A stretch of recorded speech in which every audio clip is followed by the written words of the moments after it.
দিগন্ত তই কি চিন্তা কৰি আছ আচলতে হৈছে কি তোৰ নাই একো নাই ঐ কাইলৈ পৰীক্ষাৰ ৰিজাল্ট দিব গম পাইছ নে নাই পাইছো বীৰেন ক ঘৰখনৰ অভাৱ কষ্ট মা দেউতাৰ হাৰ ভঙা পৰিশ্ৰমেৰে পৰীক্ষাটো দিলোঁ এতিয়া ৰিজাল্ট বা কি হয় সেইটো কথা তাৰ বাবে তই ইমান উৎকণ্ঠিত হ'ব লাগেনে উৎকণ্ঠিত হ'বই লাগিব কাৰণ কি কাৰণ এই পৰীক্ষাটোৰ ৰিজাল্টে নিৰ্ণয় কৰিব মোৰ ভৱিষ্যত মোৰ সপোনবোৰ যদি ভাঙি চিঙি চুৰমাৰ হৈ যায় কি হ'ব সপোন সপোন ভালদৰে ৰিজাল্ট কৰি প্ৰতিষ্ঠিত হোৱাৰ উচ্চাকাংক্ষাৰ সপোন বাৰু ৰিজাল্টৰ পিছত কি কৰিবি তাকে লৈও নানান চিন্তাই মোৰ মূৰত বাঁহ লৈছে যদি ভালদৰে পাছ কৰোঁ তেন্তে ক মই সপোন দেখা কলেজখনত জানো নাম লগাব পাৰিম পঢ়িব পাৰিম মা দেউতাই জানো এনেদৰে দিন হাজিৰা কৰি মোক পঢ়ুৱাব পাৰিব জানো কচোন মোৰ পঢ়াৰ নামতে মা দেউতাই কেনেদৰে দিন হাজিৰা কৰি মোক পঢ়ুৱাইছে তেওঁলোকলৈ মোৰ বৰ দুখ লাগে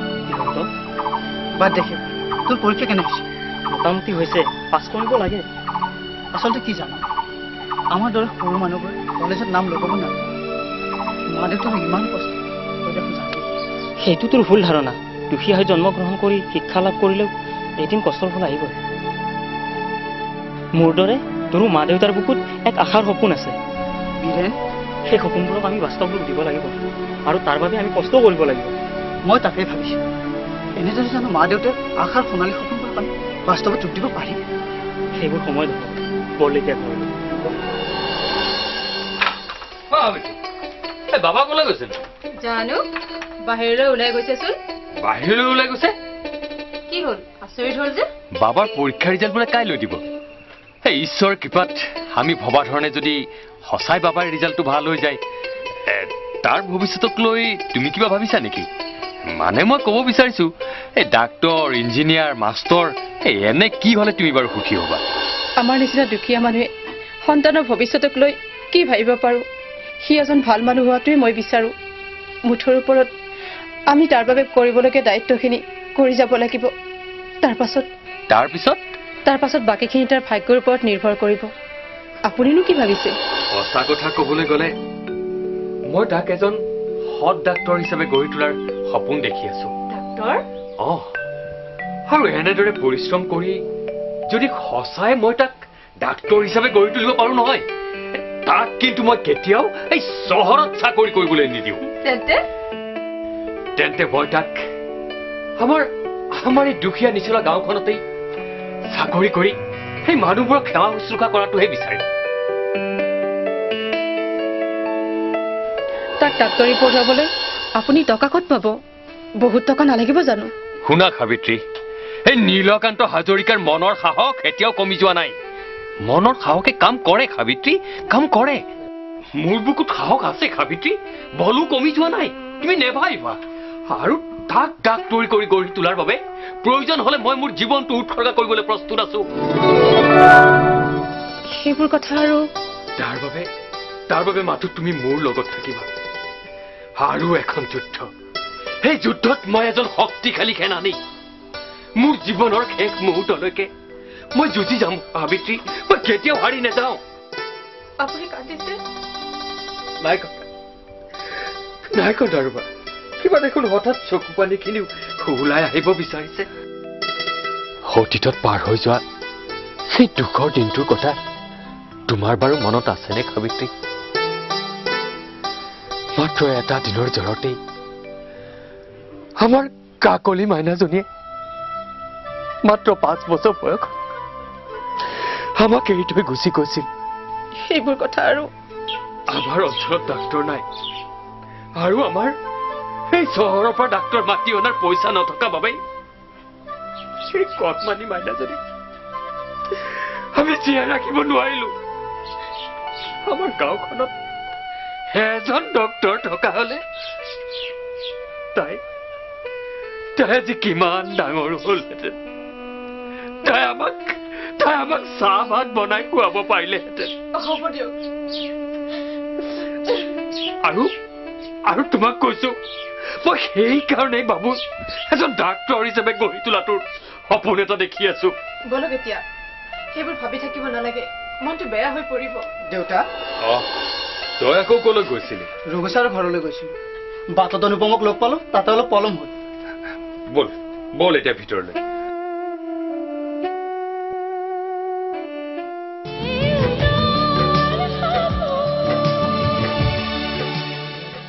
ৰঙিয়া নগাঁও আৰু বৰপেটা বৰবিলা শাখাৰ মাহেন্দ্ৰী ড্ৰামা স্কুলৰ নামভৰ্তি চলি আছে। ইয়াত অভিনয়, নৃত্য পৰিচালনা, মূকাভিনয়, একশ্যন, স্ক্ৰিপ্ট ৰাইটিং আদিৰ এবছৰীয়া পাঠ্যক্ৰমৰ প্ৰশিক্ষণ দিয়া হয়।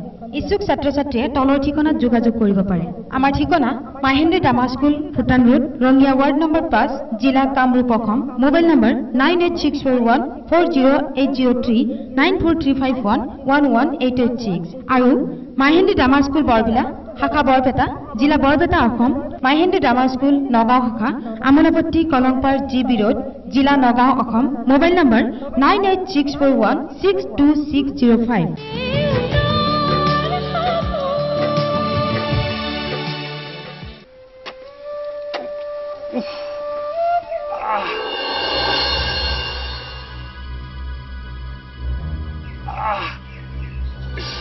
কি হ'ল? হঠাতে বহি পৰিল, কাটিলে নেকি? নাই কাটাৰ বাহে কমৰখন কিবা খুব মাৰি দিয়া যেন পালো। মই এইবোৰ কাম কৰিবলৈ বাধা কৰা নাছিলো নে আপোনাক? এইবোৰ এনেই জোৰ কাম। এই সাবিত্ৰী, এই কামৰ টান ঢিলা কি আছে হে? কাম কামেই বুজিছা। হ'লেও এনেই কঁকালৰ বিষ হৈ আছে। এইখিনি কাম বাবাইতো কৰিব পাৰিলেহেঁতেন। এই ৰবাহে, তাক কাম কৰিবলৈ দিবা। এই সি এজন পঢ়া ল'ৰা বুজিছা। এই কামৰ অভাৱ সি কি বুজি পাব কোৱাচোন? এই তাক ৰিজাল্ট লৈ আহিবলৈ দিয়া। তাক অইন একো নপঢ়াও নহয়। তাক ডাক্তৰী পঢ়োৱা বুজিছা, তাক ডাক্তৰী পঢ়োৱাম। কোনোবা আহিছে যেন পাইছো হে। মই খুৰা ৰঘু মাষ্টৰ। মাষ্টৰ বাবা। হেৰি নহয় কি? এই মাষ্টৰে তেনেহলে পৰীক্ষাৰ ৰিজাল্ট লৈ আহিছে বোধহয়। চেনি চাহ আছে নে নাই? মাষ্টৰক চাহ দিব লাগিব নহয়। আলহীৰ বাবে বাকচত সাঁচি থোৱা টেমা দুটাত অলপ অলপ আছে। ৰক্ষা তেনেহলে। কৃষ্ণ কৃষ্ণ, বলা বলা বলা বলা।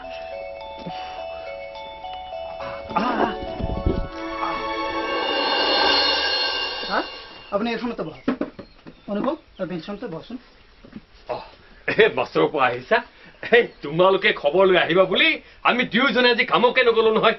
কোৱাচোন, কোৱা কোৱা কোৱা। পৰীক্ষাৰ খবৰলৈ পোনে পোনে এইখিনি পালো। খবৰটো কম খুৰীটো খবৰ কবলৈকে আহিছো। কোৱাচোন। দিগন্তই 4টা বিষয়ত লেটাৰ নম্বৰ লৈ 1st ডিভিজন পাইছে। বাবাটো কান্দিছ? তই আকৌ কান্দিছ কিয়? কিনো হয়তো? এয়া তাৰ আনন্দৰ চকুলো বুজিছা সাবিত্ৰী। এই পৰীক্ষাৰ খবৰটো পোৱাৰ লগে লগে তাৰ চকুৰ পৰা আনন্দৰ চকুলো ওলাইছে। জানা মাষ্টৰ, সেয়াই আমাৰ আনন্দ, সেয়াই আমাৰ জীৱন যুদ্ধৰ পোৱা নোপোৱাৰ সুখ দুখৰ হিচাপ। মা, দেউতা। বাবা যা, তই ভিতৰলৈ যা গৈছোন, যা তই ভিতৰলৈ যা গৈ যা। ভিতৰলৈ যা। সাবিত্ৰী, তুমিও ৰৈ থাকিলে যে, যোৱা চাহ পানী বনোৱা গৈ। ইয়াত মিঠাই আছে। মিঠাই আকৌ কিয় আনিলা? নানিলেও হলহেঁতেন। হ'ব খুৰা। তুমি অনুপম নহয়নে? তোমাৰ খবৰ? বেয়া নহয়, 2য় বিভাগ পালো। ভালেই কৰিছা। এওঁ 1ম বিভাগে পালেহেঁতেন। পৰীক্ষাৰ সময়ত জ্বৰ হোৱাৰ বাবে 2য় স্থান পালে। খুৰা, মই এতিয়া যাওঁ নেকি? ৰবাহে, চাহ অকণমান খাই যোৱা। নালাগে খুৰা, ঘৰৰ মানুহে মোৰ পৰীক্ষাৰ খবৰ পাবলৈ বাট চাই আছে। অন্য এদিন খাম। আহিছো ছাৰ। যোৱা বাৰু। খুৰা, দিগন্তক লৈ কি চিন্তা কৰিছে? তাক মই পঢ়ুৱাম মাষ্টৰ বাবা, তাক মই পঢ়ুৱাম। প্ৰয়োজন হলে মই যিমান কষ্ট কৰিব লাগে মই সিমান কষ্ট কৰিম। তথাপিও মই তাক পঢ়ুৱাম। মোৰ মতে খুৰা, দিগন্তই আৰু পঢ়াত আগুৱাব পাৰিব। ৰবাচোন, মই এটা কথা সুধো। সোধক। বাবাই বাৰু ডাক্তৰী পঢ়িব পাৰিবনে? ডাক্তৰী পাৰিব, কিন্তু কিন্তু কি? প্ৰথম কথা হ'ল ডাক্তৰী পঢ়িলে চহৰত থাকি পঢ়িব লাগিব। কিয়? আমাৰ ইয়াত ডাক্তৰী পঢ়া কলেজ নাই নহয়, চহৰতে আছে। হয় নেকি? আৰু কি? কিয় কথা হ'ল টকাও বহুত লাগে। টকাটো লাগিবই। কিবা এটা পাবলৈ হলে কিবা এটাতো ত্যাগ কৰিবই লাগিব। চাহ খোৱা আহিব পা। এও গ'ল নেকি? গ'ল। হে সাবিত্ৰী, এতিয়া কথাটো হ'ল তাক বোলে ডাক্তৰী পঢ়িব পাৰি। মই ভাবিছো। কি ভাবিছে? এটা কাম কৰো দিয়া, আমাৰ গাইজনী আৰু এই খাহী ছাগলী দুটা যদি বিক্ৰী কৰি মহাজন কাটিৰ হাতত এই মাটি 2 বিঘাও বন্ধকীত থওঁ, তেনেহলেতো আমি তাক পঢ়িব পাৰিম। তুমি কি কোৱা? আপোনাৰ ভালে মোৰো ভাল, মইনো আৰু কি কম। ঠিক আছে মাষ্টৰ বাপা সেইটোৱে কৰা যাওক কাইলৈ মহাজন কাইটি ঘৰত কাম কৰিবলৈ যাওঁতে গোটেইখিনি কথা খোলোচাকে পাতি ল'ম মহাজন কাইটিয়ে টকা মোক দিব মহাজন কাইটি বৰ ভাল মানুহ ঠিক আছে যদি সেইটোৱে হয় ময়ো দিগন্তৰ পঢ়াৰ নামত 2000 টকা দিম দিগন্তৰ নাম মানে মোৰো নাম নিশ্চয় এতিয়া আহা বাপা ভিতৰত চাগে চাচন্দাই হ'ল ব'লক ব'লা ব'লা ব'লা নমস্কাৰ মই ফণিতা প্ৰিয় দৰ্শক আপোনালোকে অতি মৰম আৰু আগ্ৰহেৰে দেউতাৰ সপোন ধাৰাবাহিকখন চাই আমাক উৎসাহ উদ্দীপনা যোগোৱাই নহয় অজানিতে হৈ যোৱা ভুল ভ্ৰান্তিবোৰৰ আমাক শুধৰাই ল'বলৈ আপোনালোকে বিভিন্ন ধৰণে সুদিহা পৰামৰ্শ দি আহিছে তাৰ বাবে ধাৰাবাহিকখনৰ তৰফৰ পৰা মই ফণিতাই আপোনালোকক ধন্যবাদ জনাইছোঁ লগতে আজিৰ খণ্ডটিত কোনজন অভিনেতা বা অভিনেত্ৰীৰ অভিনয় চাই আপোনালোকে শ্ৰেষ্ঠ হোৱা বুলি বিবেচনা কৰে আমালৈ লিখি পঠিয়াওক আমাৰ ঠিকনা মাহিন্দ্ৰী ড্ৰামা স্কুল ভোটাম ৰোড ৰঙিয়া ৱাৰ্ড নং 5 জিলা কামৰূপ অসম মোবাইল নং 9864140803 94351118886 985415428 আকৌ অহা সপ্তাহত একে সময়তে একেটা বাৰতে আৰু একেটা চেনেলতে পুনৰ লগ পোৱাৰ প্ৰতিশ্ৰুতিৰে আজিলৈ ইমানতে সামৰিছো ধন্যবাদ হৃদয়ৰ থাপনা জ্বলা মাহাৰ চাকি মনৰ বেদনা যাব যে আঁতৰি এই ঘৰ সজাবলে আহিব বোৱাৰী আশা হ'ল মনত সেয়া হ'ব আপোন এয়া যে আমাৰ দেউতাৰ সপোন দেউতাৰ সপোন দেউতাৰ সপোন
দৰ্শক আপোনাক অপৰূপা টিভিৰ তৰফৰ পৰা বিনম্ৰভাৱে অনুৰোধ কৰিছোঁ এই চেনেলটো আপুনি ছাবস্ক্ৰাইব শ্বেয়াৰ ফলোইং লাইক আৰু কমেণ্ট কৰি লগতে কাষতে থকা বেল আইকনটো ক্লিক কৰি আমাক আপুনি সহায় কৰে যেন আপোনাৰ এই সহায় সহযোগিতাই অপৰূপা টিভি চেনেলটোক জীয়াই ৰখাত বিশেষভাৱে সহায় কৰিব যদি আপুনি অপৰূপা টিভি চেনেলটোক ফেচবুক ইউটিউব বা ইনষ্টাগ্ৰামত সদায় চাব বিচাৰে তেন্তে আপুনি আজিয়ে এতিয়াই চেনেলটো ফলোইং ছাবস্ক্ৰাইব আৰু লাইক কৰি ওচৰতে থকা বেল আইকনটো বজাই দিয়ক আৰু অপৰূপা টিভিক সদায় উপভোগ কৰক আপোনালোকৰ মৰম আৰু আশীৰ্বাদে অপৰূপা টিভিক আগুৱাই যোৱাত যথেষ্ট সহায় কৰিব আমি সদায় প্ৰতিশ্ৰুতিবদ্ধ ৰাইজৰ পক্ষত থাকি ৰাইজৰ হকে আৰু সমাজৰ উন্নতিৰ হকে কাম কৰি যাম বিশেষ জানিব লগা থাকিলে প্ৰিন্স কাশ্যপ পৰিচালন সঞ্চালক তথা মুখ্য সম্পাদক অপৰূপা টিভি মোবাইল নাম্বাৰ